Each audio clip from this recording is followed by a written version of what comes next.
నిర్మల్ జిల్లాలో అయ్యప్ప భక్తునికి వింత అనుభవం ఎదురైంది.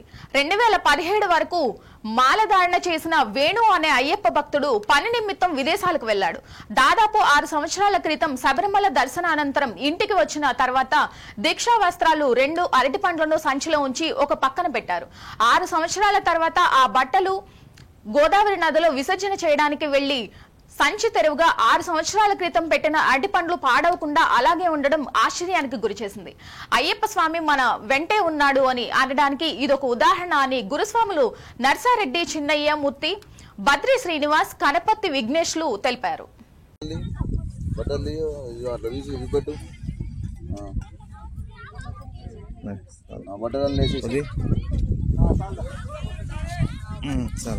వేసేసి ఆ ఫోటో దగ్గర పెట్టు. మరి ఏడ పెట్టినామంటారు వాళ్ళు అడిగితే ఒక ఫోటో దగ్గర పెట్టినా అని చెప్పి